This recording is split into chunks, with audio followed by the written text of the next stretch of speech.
സ്വാഗതം. എന്തുകൊണ്ട് ടാരോ ചില വ്യക്തികൾക്ക് വർക്കാവുന്നില്ല, അല്ലെങ്കിൽ എന്തുകൊണ്ട് ടാരോ എൻ്റെ ജീവിതത്തിൽ വർക്കാവുന്നില്ല? ഈ ഒരു ചോദ്യം താങ്കൾ എപ്പോഴെങ്കിലും ചോദിച്ചിട്ടുണ്ടെങ്കിൽ അതിനുള്ള ഉത്തരമാണ് ഈ വീഡിയോയിൽ ഞാൻ താങ്കൾക്ക് തരുന്നത്.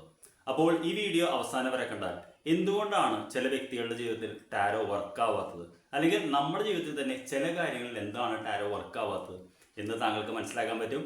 ആദ്യമായിട്ടാണ് താങ്കൾ എന്നെ കാണുന്നതെങ്കിൽ എൻ്റെ പേര് പ്രദീപ് ഹരിഹരൻ എന്നാണ്. ഞാൻ ഒരു കോളേജ് അധ്യാപകനായിരുന്നു. ഇപ്പോൾ ടാരോ, ന്യൂമറോളജി, ആകാശിക് റെക്കോർഡ്സ് എന്നിവ ഉപയോഗിച്ചുകൊണ്ട് ജീവിതത്തിൽ എങ്ങനെ വ്യക്തതയോടും ഐക്യത്തോടും സമൃദ്ധിയോടും കൂടി ജീവിക്കാം എന്ന് പഠിപ്പിക്കുന്നു. താങ്കൾക്ക് ഇതിനെക്കുറിച്ച് അറിയാൻ താല്പര്യമുണ്ടെങ്കിൽ എൻ്റെ സൗജന്യ വെബിനാറിൽ പങ്കെടുക്കാവുന്നതാണ്. താഴെ ഒരു ലിങ്ക് ഉണ്ട്, അതിൽ ക്ലിക്ക് ചെയ്യൂ. നമുക്ക് വെബിനാറിൽ കാണാം. ഇനി നമുക്ക് ക്ലാസ്സിലേക്ക് കിടക്കാം. അപ്പോൾ ഇത് ഒരുപാട് കാര്യങ്ങളുണ്ട്. ഇതിൽ പ്രധാനമായിട്ടും 6 കാര്യങ്ങളാണ് ഞാൻ പറയാൻ ഉദ്ദേശിക്കുന്നത്. എന്തുകൊണ്ട് ടാരോ ചിലർക്ക് വർക്കാവുന്നില്ല. ഇതിൽ ആദ്യത്തേതെന്ന് പറയുന്നത്, നാം ചില ഇമോഷണൽ അറ്റാച്ച്മെൻ്റ് ആണ് ഔട്ട്കമ്മിന് വേണ്ടി. ഉദാഹരണം ഞാൻ പറയാം.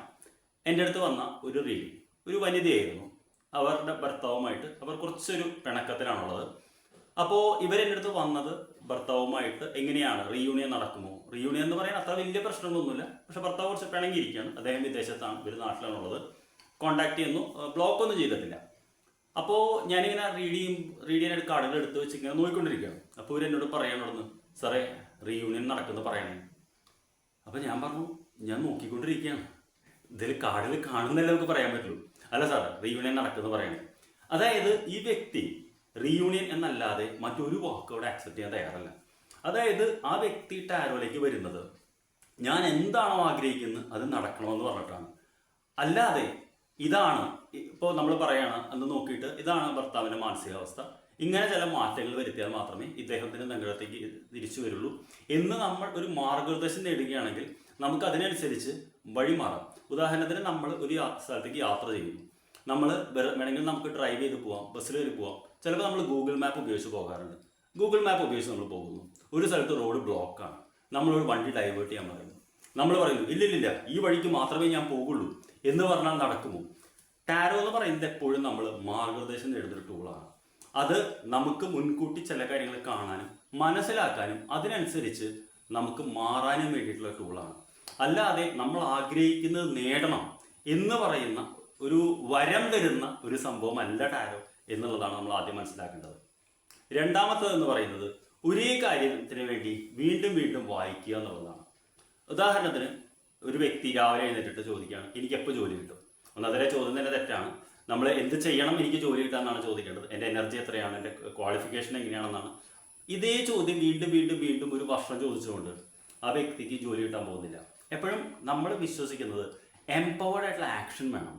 ഉദാഹരണത്തിന് നമ്മൾ ദ സീക്രട്ട് എന്ന് പറയുന്ന മൂവി നിങ്ങൾ കണ്ടിട്ടുണ്ടോ? Law of attraction. Law of അട്രാക്ഷനിൽ അവർ പറയുന്നത് നമ്മളൊരു കാര്യം വിഷ്വലൈസ് ചെയ്യൂ, അത് മനസ്സിൽ അത് ഇതാക്കൂ, അതിനുശേഷം ഇൻസ്പയർഡ് ആക്ഷൻ എടുക്കൂ എന്ന് കൂടി പറയുന്നുണ്ട്. അല്ലാതെ നമ്മൾ അത് വിഷ്വലൈസ് ചെയ്തുകൊണ്ട് ഒരു കാര്യം നടക്കില്ല. ഈവൻ ആ സീക്രട്ട് എന്ന് പറയുന്ന സിനിമ പോലും അവർ വിഷ്വലൈസ് ചെയ്തിട്ടല്ല, അത് കഴിഞ്ഞാൽ ആക്ഷൻ എടുക്കുന്നുണ്ട്. ആക്ഷനാണ് ലോ ഓഫ് അട്രാക്ഷൻ എന്ന് പറയുന്നത്. അതേപോലെ തന്നെ ടാരോ പ്രവർത്തിക്കുന്നത്. അപ്പോൾ നമ്മളൊരു കാര്യത്തിന് വെറുതെ വീണ്ടും വീണ്ടും ഒരേ കാര്യം തന്നെ ചോദിച്ചുകൊണ്ടിരുന്നാൽ ടാരോ വർക്കാവില്ല.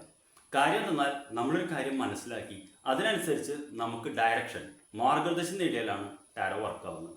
മൂന്നാമത്തെ പ്രധാനമായിട്ടുള്ള പ്രശ്നം കാണുന്നത് ചോദ്യം ചോദിക്കുന്നതിലൊരു പിഴവാണ്.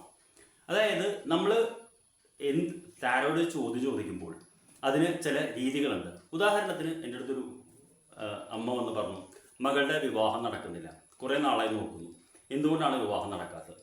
ഇങ്ങനെ വരുമ്പോൾ നമ്മൾ ചോദിക്കുന്ന ടാരോയോട് ഈ കുട്ടിയുടെ ആറ്റിറ്റ്യൂഡ് എന്താണ്? അതായത് വിവാഹം കഴിക്കാൻ തയ്യാറായി നിൽക്കുന്ന വ്യക്തിയുടെ ആറ്റിറ്റ്യൂഡ് എന്താണ്? എന്താണ് ആ കുട്ടിയുടെ ഇപ്പോഴത്തെ മാനസികമായിട്ടുള്ള തടസ്സങ്ങൾ? എന്താണ് ആ കുട്ടിയുടെ ആഗ്രഹം? കുടുംബത്തിൻ്റെ ഭാഗത്തു നിന്നുള്ള തടസ്സങ്ങൾ എന്താണ്? അതായത് നമ്മൾ ആ ചുറ്റുപാടുകളെല്ലാം നോക്കിക്കൊണ്ട് നമ്മൾ അനലൈസ് ചെയ്ത് പറയുകയാണ്, ഓക്കെ ഇന്നതൊക്കെയാണ് കാര്യങ്ങൾ, നിങ്ങൾ ഇന്നതൊക്കെ ചെയ്യൂ എന്നാണ് പറയുന്നത്. അപ്പോൾ ഇവർ തിരിച്ചു ചോദിക്കണം, അടുത്തൊരു വർഷത്തിൽ വിവാഹം ഉണ്ടാകും. അപ്പം നമ്മൾ പറയുന്നു, ഇതാണ് കാണുന്നത്, ഈ വ്യക്തി ഇപ്പോൾ ഇങ്ങനെയാണ് നിൽക്കുന്നത്, നമുക്ക് ചില മാറ്റങ്ങൾ വരുത്തിയാൽ മാത്രമേ നമുക്ക് ഇതാവുള്ളൂ. അപ്പോൾ നമ്മളെപ്പോഴും മനസ്സിലാക്കേണ്ടതെന്ന് വെച്ചാൽ ടാരോ എന്ന് പറയുന്നത് ഒരു എംപവറിംഗ് ആയിട്ടുള്ള ടൂളാണ്. അതായത് നമുക്ക് മാർഗനിർദ്ദേശം നൽകുന്ന, മുൻകൂട്ടി മനസ്സിലാക്കിയിട്ട് ഇതാക്കുന്നതാണ്. നാലാമത്തത് ഞാൻ കാണുന്നത് വെച്ച് കഴിഞ്ഞാൽ, നമ്മൾ ഈ ടാരോ കാർഡ് റീഡിങ്ങിന് വരുമ്പോൾ എന്ത് കാര്യത്തിലും നമ്മൾ ചെറിയൊരു വിശ്വാസം വേണം.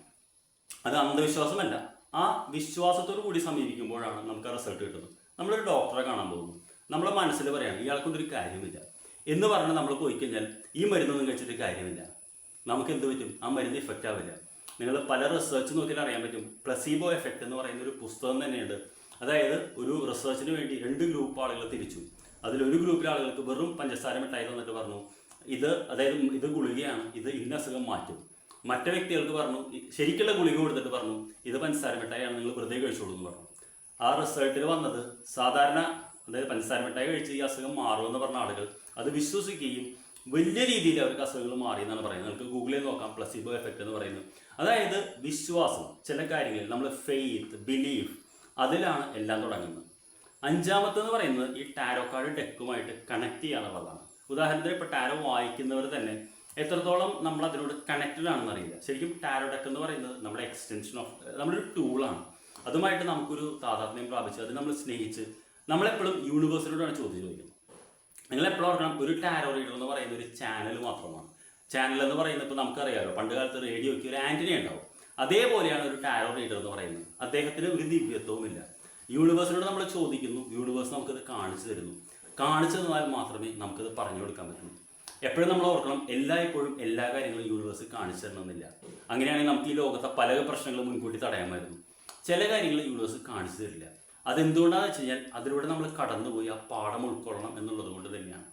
ഏറ്റവും അവസാനത്തേതായിട്ട് എനിക്ക് തോന്നിയിട്ടുള്ളത് ടാരോ കാർഡ് റീഡിങ് എന്തുകൊണ്ട് വർക്ക് ആവുന്നില്ല എന്ന് ചോദിച്ചു കഴിഞ്ഞാൽ, എൻ്റെ മെൻറ്റർ പറയുന്ന ഒരു കാര്യമുണ്ട്. ഇവിടെ ആയുർവേദമുണ്ട്, ഹോമിയോപ്പതി ഉണ്ട്, ഇംഗ്ലീഷ് മരുന്നുണ്ട്, നാച്ചുറോപ്പതി ഉണ്ട്, ഇതെല്ലാം ഉണ്ട്. എന്തുകൊണ്ടാണെന്ന് ചോദിച്ചാൽ ചില കാര്യങ്ങൾ ചിലവർക്ക് മാത്രമേ ഫലിക്കുള്ളൂ. ഉദാഹരണത്തിന് ചിലവർക്ക് ആയുർവേദ മരുന്ന് മാത്രമേ ഫലിക്കുള്ളൂ, ചിലവർക്ക് ഹോമിയോ മാത്രമേ ഫലിക്കുള്ളൂ, ചിലവർക്ക് ഇംഗ്ലീഷ് മാത്രമേ ഫലിക്കുള്ളൂ. അപ്പോൾ ചില വ്യക്തികൾക്ക് ചില കാരണങ്ങൾ കൊണ്ട് തന്നെ ടാരോ ഫലിച്ചോളണമെന്നില്ല. അങ്ങനെയാകുമ്പോൾ നമ്മളതിൽ വിഷമിക്കേണ്ട കാര്യമില്ല. നമുക്ക് വേറെ ഓൾട്ടർനേറ്റീവ് ആയിട്ടുള്ള സജഷൻസ് ഉണ്ട്. നമ്മൾ ഒരിക്കലും വിചാരിക്കരുത് എല്ലാം എല്ലാവർക്കും വർക്ക് ആവുന്നുള്ളത്.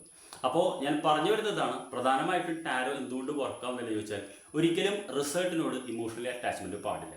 അതായത് എന്താണോ വരുന്നത് അത് കാണാം, അതിനനുസരിച്ച് നമുക്ക് മാറാം. അത് മുൻകൂട്ടി എന്താണ് സംഭവിക്കുന്നത്, അപ്പോൾ നമ്മൾ കടലിൽ പോകുമ്പോൾ നമ്മൾ എന്താ പറയുക, കാറ്റടിക്കുമ്പോൾ മഴ പെയ്യുമെന്ന് മുൻകൂട്ടി മനസ്സിലാക്കുന്ന പോലെ അതിനുള്ളൊരു ടൂളാണത്. 2, ഒരേ കാര്യത്തിന് നമ്മൾ ഇപ്പോൾ എൻ്റെ അടുത്തൊക്കെ വരുമ്പോൾ ഞാൻ പറയും, ഒരു മാസം ഒരു റീഡ് എടുത്താൽ മിനിമം ഒരു 3 മാസം. കാരണം ജീവിതത്തിൽ എന്തെങ്കിലും ഒരു മാറ്റം നടക്കണമെങ്കിൽ 3 മാസമെങ്കിലും വേണ്ടേ, നമ്മൾ തിരക്ക് പിടിച്ചിട്ട് കാര്യമല്ലോ. അപ്പോൾ അത്രയും നാൾ കാത്തിരിക്കണം എന്നുള്ളതാണ്. പിന്നെ 3ാമതായിട്ട് പറയുന്നത്, ചോദ്യം ചോദിക്കുമ്പോൾ വ്യക്തതയോടും ക്ലാരിറ്റിയോടും കൂടി ചോദ്യം ചോദിക്കണം എന്നുള്ളതാണ്. 4, നമ്മൾ ആ ടാരോ ഡെക്കുമായിട്ട് വൈകാരികമായിട്ടൊരു കണക്ഷൻ വേണം. 5, ടാരോ കാർഡുകളുടെ അർത്ഥം അറിയണം. 6 എന്ന് പറയുന്നത് എല്ലാം ഉണ്ടെങ്കിൽ പോലും ചിലപ്പോൾ ചില കാര്യങ്ങൾ നമുക്ക് നടക്കില്ല. അപ്പോൾ നമ്മളതിന് വിഷമിക്കേണ്ട കാര്യമില്ല. ചില സമയത്ത് നമുക്കറിയാമല്ലോ, മുൻകൂട്ടി നമുക്കത് വർക്ക് ആവുന്നില്ലെങ്കിൽ നമ്മൾ വേറെ ഓൾട്ടർനേറ്റീവ് നോക്കുക. അതിന് ടാരോനെ കുറ്റം പറയേണ്ട കാര്യമില്ല. അതിന് നമുക്കറിയാമല്ലോ, ചില ഭക്ഷണങ്ങൾ എല്ലാവർക്കും പറ്റില്ല. അതേപോലെ തന്നെ ചില ക്ലൈമറ്റ് എല്ലാവർക്കും പറ്റില്ല. അപ്പോൾ അതെല്ലാം മനുഷ്യ സഹജമാണ്. ഇതാണ് ഇതിനെക്കുറിച്ച് എനിക്ക് പറയാനുള്ളത്. അപ്പോൾ എന്തുകൊണ്ട് ടാരോ കാർഡുകൾ വർക്ക് ആവുന്നതെന്ന് ചോദിച്ചാൽ ഈ 6 കാര്യങ്ങളാണ് എനിക്ക് തോന്നിയിട്ടുള്ളത്. അപ്പോൾ തീർച്ചയായിട്ടും താങ്കളുടെ അഭിപ്രായം എന്താണ്, താങ്കൾക്ക് വല്ല അഭിപ്രായം ഉണ്ടെങ്കിൽ അതും കോമെൻറ്റ് ചെയ്യൂ. തീർച്ചയായിട്ടും thank you very much for watching my video. അടുത്ത വീഡിയോയിൽ കണ്ടുപിട്ടുന്നവരെ, this is your trainer Pradeep Hariharan signing of.